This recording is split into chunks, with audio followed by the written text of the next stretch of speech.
In today's video, you will hear some scary, disturbing, real creepy stories.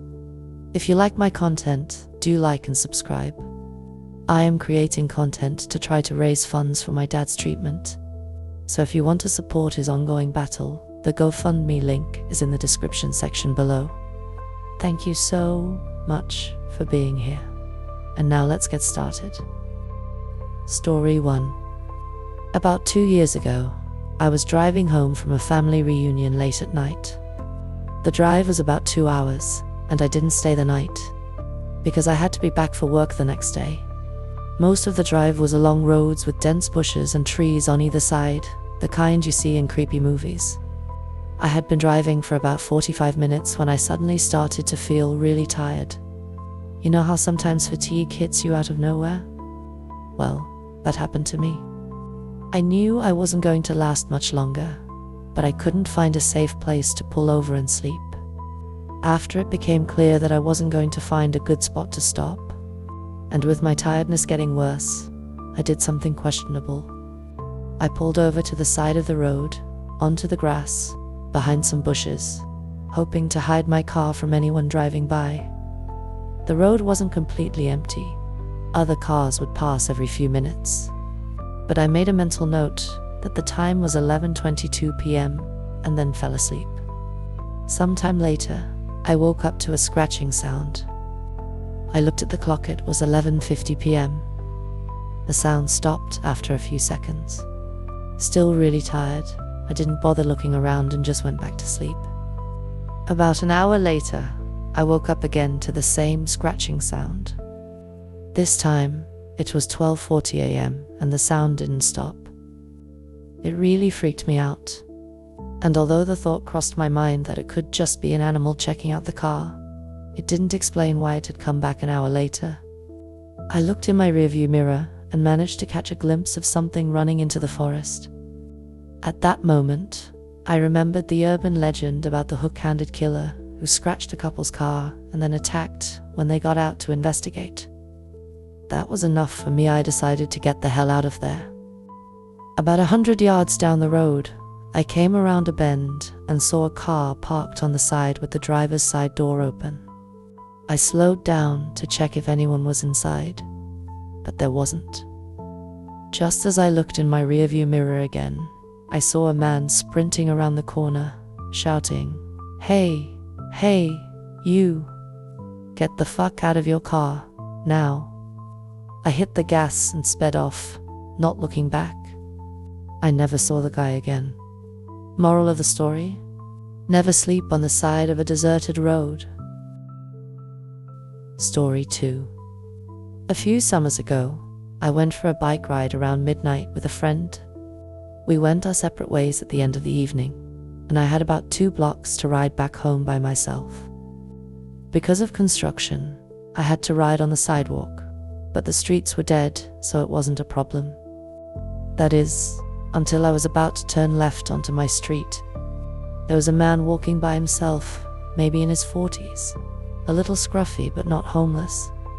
The sidewalk was narrow, and I didn't want to startle him, so when I got about 6 feet behind him, I said, "Hey, behind you." He turned around and gave me this super angry look. I turned down my street, but he started following me, literally screaming about how I was a fucking cunt, and that he was going to kill me. I live right off the corner, and I didn't want him to figure that out, so I decided to do another loop around the block. But that's not the scary part. The scary part is that when I looped back around and looked down my street, I saw him standing on my front stoop, staring out at the street like he somehow knew I lived there. He saw me ride by again, but this time, he didn't say anything. I ended up going back to my friend's house, but my bike was stolen from the alleyway 2 days later. Story 3. I had awesome parents who let me sleep in the living room on weekend nights when I was very young because my sister was a light sleeper and I could stay up until dawn. But of course, I always ended up sleeping on the couch because Nick at night made me tired. So, one night, I wake up to this prickly feeling, like an instinct. I just bolted upright, sitting, and stared out the front window. We lived in rural Georgia, so you can imagine the trees, just a sea of them. In the perfect light cast from the moon, I see a silhouette of someone in the tree. The family dog dashes to the window, snarling into the glass. Terrified, I run into my parents' room and try to explain there's a strange person outside. Dad grabs something defensive and darts outside with the dog, ready to beat the wax off the hothead.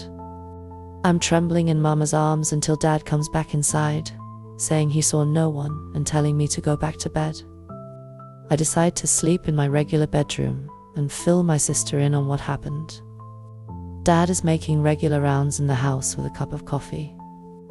We're all still, and I finally think I can sleep now. But nope. I notice the man outside my window. From what I can see in the moonlight, he gives me the shush signal and just runs away, turns around and runs a straight line into the night. I swear I couldn't stop crying for what felt like hours. Story 4.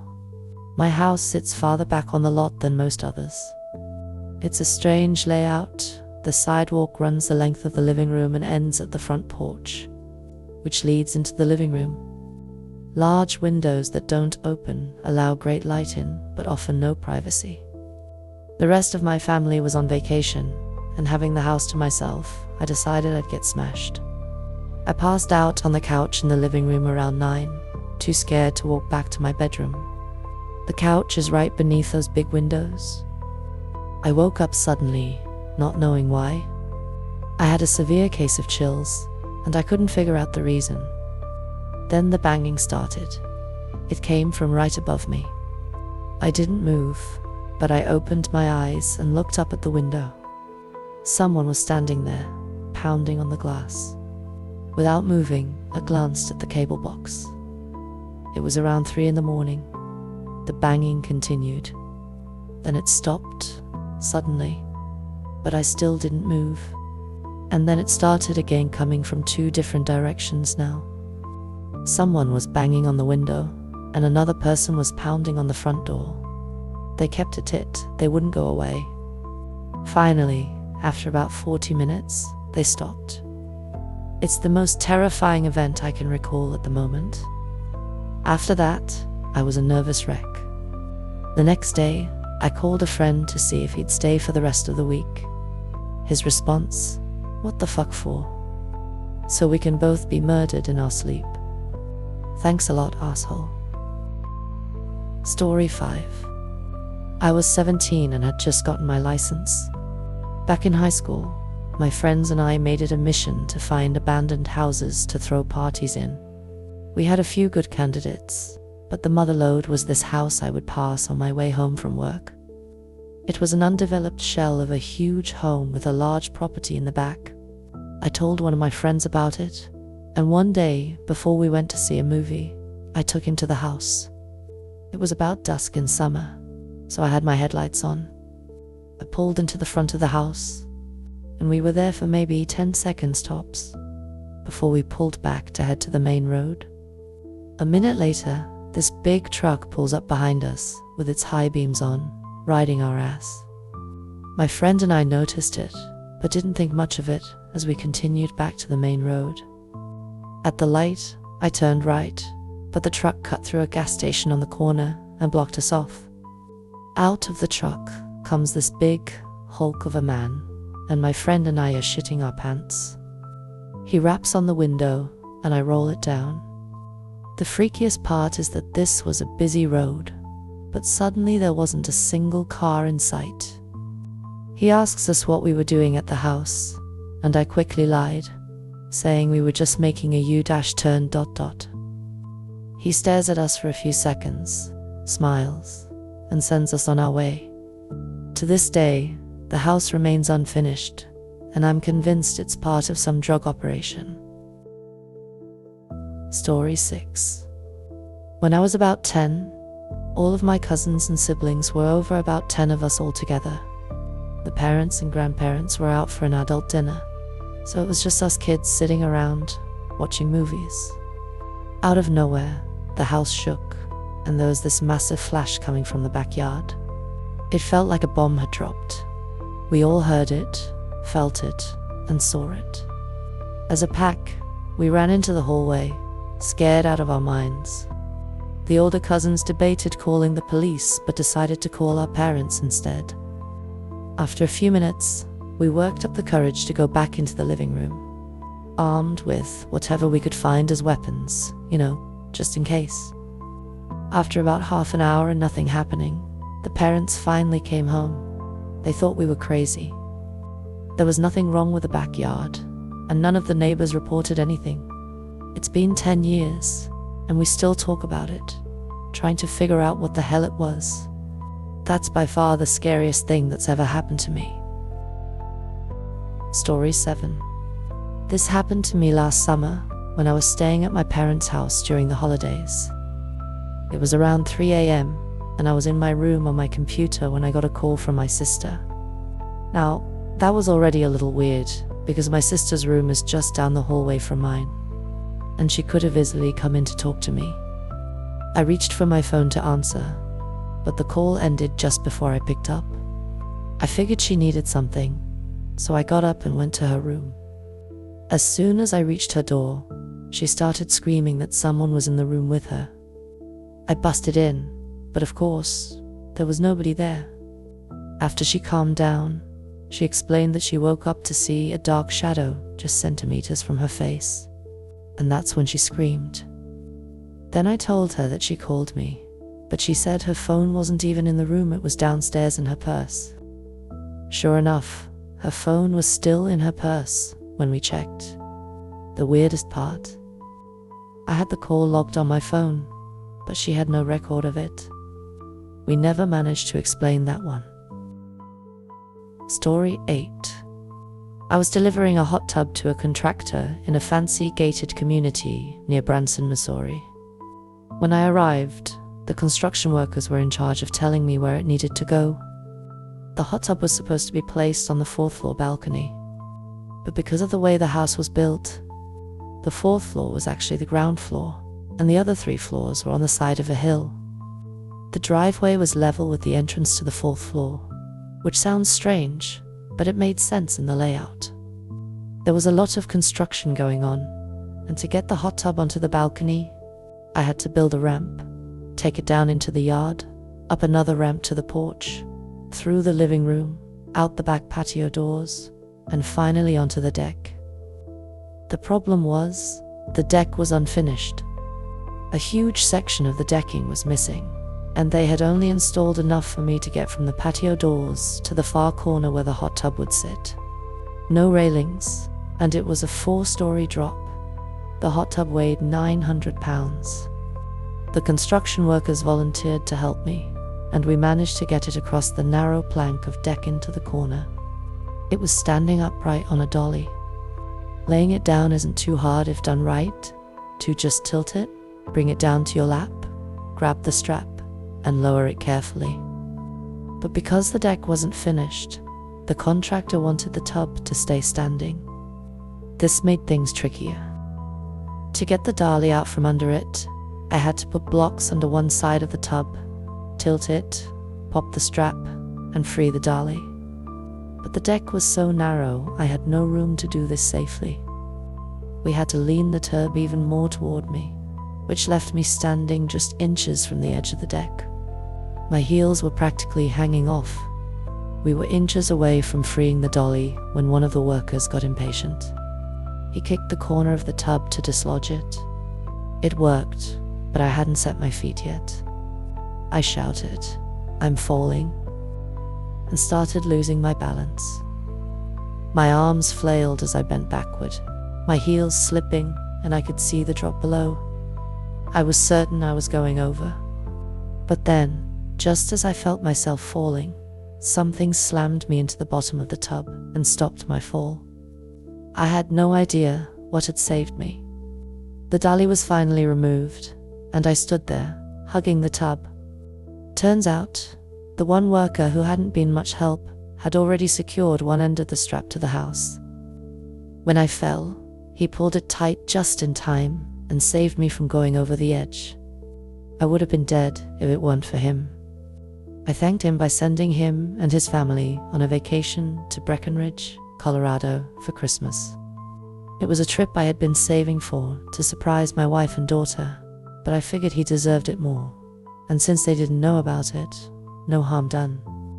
Yeah, that was one of the scariest moments of my life. Story 9. This isn't supernatural, but it was one of the most disturbing and surreal experiences of my life. One early morning a few years ago, I was walking to my bus stop while eating a banana. It was dark and misty around 5 a.m. I was absent-mindedly debating something trivial, like whether I should get my daily Starbucks before or after my commute. As I approached the dimly lit corner on my street, a tall man wearing a black mask stepped out of a dark alleyway to my left. Still sleepy and disoriented, I barely registered him at first. But then he shouted, "Put down your fucking purse," and pointed a gun at my head. That's when things started to click. He repeated, "Put down your bags," and I immediately said, Okay, I'm putting them down over here." He ordered me to walk over to him toward the alley and get down on the ground. Heart racing, I replied, "I'm coming. Okay. My hands were still sticky from the banana, and I knew I needed to get away. For some reason, my mouth just wouldn't stop moving. "Look, see, I'm on the ground. My stuff is over there. Please, just take it." But he didn't like that. "Shut the fuck up, okay?" he shouted, climbing on top of me and pressing the gun to my head.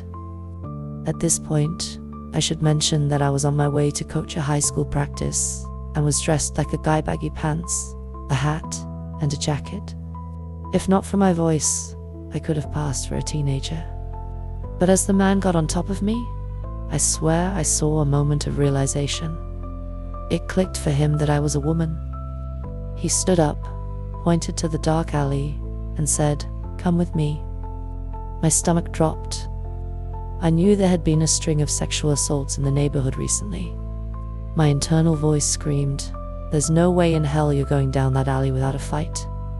Another voice in my head countered, "But he has a gun, you idiot. Fucking follow me." His real voice boomed, snapping me back to reality. So, I did what I do best. I talked.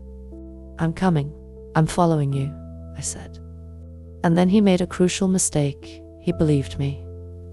I took 1, 2 tiny steps backward, edging toward the sidewalk. As he turned his body and gun toward the alley, I knew this was my chance. I took a deep breath, tucked my head down in case he started shooting, and sprinted away. I could hear a scream piercing the air before I realized it was coming from me. After running for 6 or 7 blocks, I finally made it back to my apartment, praying he hadn't followed me to see where I lived. The police checked the alley an hour later, but the man was long gone. The only evidence left behind was my banana peel browning in the alley and the adrenaline that coursed through me for days afterward. I'd be lying if I said this experience doesn't still haunt me, but I'm grateful to only be haunted by the what-ifs and not the what-ifs. And not the what-ifs. Story 10. A week after gaining my CPR certification, I found myself trying to perform CPR on a woman dying of a heroin overdose, probably mixed with other drugs, too. I was at a thrift store with friends, searching for Halloween costumes, when someone came in shouting that someone was passed out in the parking lot. I was in the dressing room when it suddenly got super quiet, so I stepped out and told them I was certified and would go take a look while they called 911. I went outside but didn't see anyone on the ground. Then someone shouted that the person was in a car, parked far away, by itself. I ran over and honestly freaked out. The woman was practically dead, completely blue in the face, slumped against her car window. She had those telltale red druggy rings around her eyes, but they were blue too, indicating she was oxygen deprived. We opened the door, and I'll never forget that when we turned her head to check for a pulse, tears were running down her face. We pulled her out of the car and laid her on the ground, checking her pulse again because the first person to do it wasn't sure. We started CPR just as the ambulance arrived, about a minute later. They got her strapped up and continued CPR while calling for backup. Another ambulance arrived, and suddenly there were literally 6 EMTs surrounding her. A police officer told us they had administered a drug that could reverse heroin overdoses if given in time, but she was pretty much dead already. They would do what they could until they could get her to the hospital and call it, according to him. I also remember that when we opened the door, there were heroin needles and empty pill bottles scattered all over the floor. She didn't look very old, and we suspected she had kids. There were toys and a car seat in the car, plus 2 names tattooed on her body. Story 11. My grandmother swore by this story until her dying day. It was during the war in London, and my dad was just a baby. She had been bombed out of her house and was staying with a friend who had set her up in a room on the top floor. One evening, while taking my dad upstairs to bed, a figure materialized on the stairs and told her not to sleep in that room that night. Terrified, she noped back downstairs and informed her friend that she and my dad would be sleeping in the sitting room instead. Her friend was annoyed, but ultimately agreed. That night, a bomb exploded near the house, causing the roof to cave in right on top of my dad's cot. If she hadn't listened to that warning, he would have been killed. Story 12. Back in 2004, I was a young and naive 17-year-old country girl, experiencing city life for the first time while attending college. One night, I decided it was totally safe to walk back to my dorm at around 1:30 in the morning, even though I didn't really know where I was. Of course, I ended up wandering into a terrible part of the city. Most of the streetlights were out, trash was everywhere, and I could hear loud arguments coming from inside the dilapidated row houses. In short, I wouldn't want to be there even in broad daylight. Then, a car drove up behind me and slowed down, keeping pace with me for nearly an entire block. I glanced over and saw 5 unsavory-looking men inside. At this point, I was approaching an intersection when they pulled up, made a left, and stopped in the street directly in my path. Motherfuck. I completely panicked and just stood there, right in front of them. My mind went blank. I had never been that scared in my life. It didn't even make sense to try to run because they would have caught me without question. I'm not sure how long I stood there, but suddenly, the porch light in the house just past the car turned on. A man casually strolled outside carrying a bag of trash, and just like that, the car peeled away. I completely broke down, crying and shaking. The man noticed me, listened to my probably incoherent story, took me inside, and offered me a soda. He and his roommate then walked me back to my dorm. They were both lovely and invited me to check out their stand-up comedy sometime. But unfortunately, I was too young to get into a bar.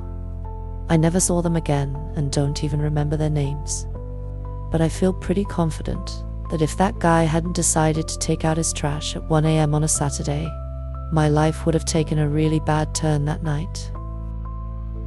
Story 13. My mother told me this not too long ago, but it happened about 10 years ago, when my cousin was 17 or 18 years old. She was in a car crash and passed away a couple of weeks later in the hospital. She was really close to my dad's sister, our aunt, and used to babysit her kids, who were no older than 4 years old, all the time. Our aunt's house was under construction just before my cousin passed away, and the work continued on after her death. One day, my aunt got a phone call while she was at work from one of the construction workers, complaining about a teenage girl who kept showing up at the house and walking around. He mentioned that she had been appearing multiple times over the weeks, and it had been happening for a couple of weeks. My aunt asked for a description of the girl to see if she knew her from around the neighborhood. Sure enough, the description perfectly matched my cousin, who had died just a few weeks before. Long brown hair, a red baseball cap, denim dungarees, and a white jacket. When my aunt got home, she showed them a picture of my cousin, and they all agreed that it was the girl they had seen walking around the site. This story really freaked me out when I heard it, because our family was never one to believe in anything paranormal, or to have anything of the paranormal sort happen to them before. Story 14. When I was in high school, I had a really good friend who lived next door to a house that was always up for sale.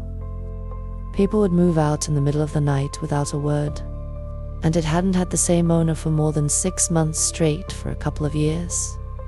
One night, we were really bored, and he suggested we go explore the house next door, since it had sat empty for a while. We go around back, and there's a dog door that he can crawl through, and he unlocks the door and lets me in. The house itself is really unremarkable.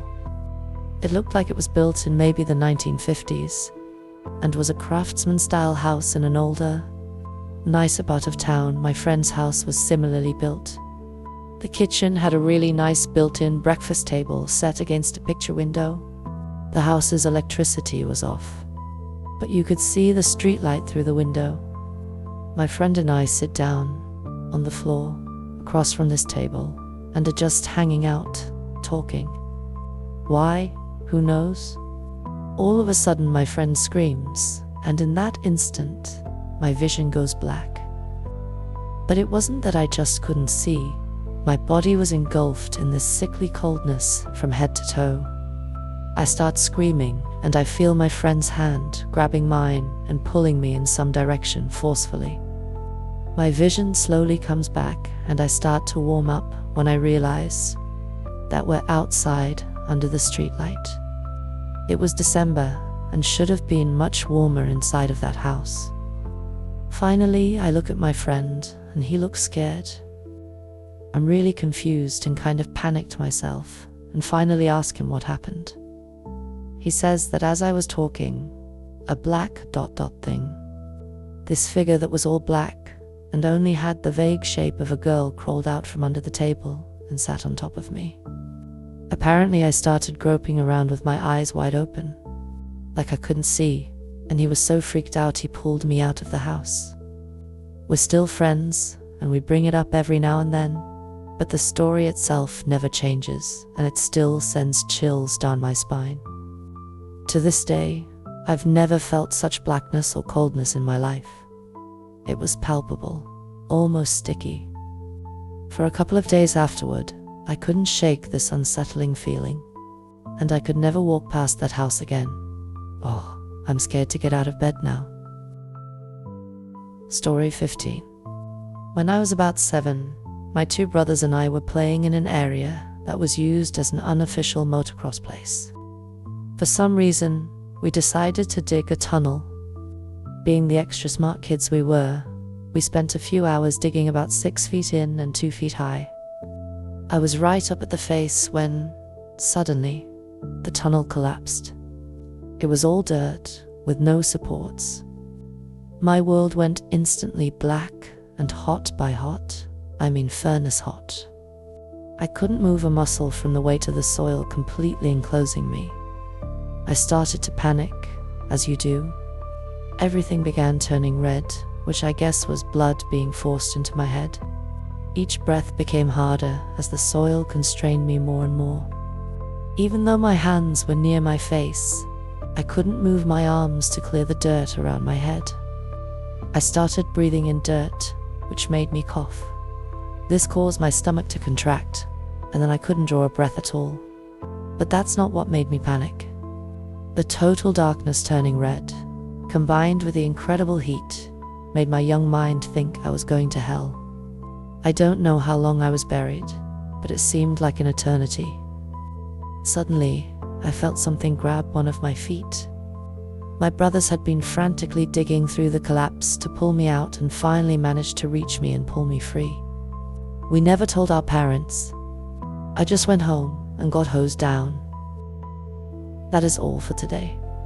If you have enjoyed this video, do like and subscribe and let me know below of your thoughts. If you want to help in my dad's fundraiser, I would truly appreciate it. Hope you have an absolutely amazing day. You can also check my other videos on screen.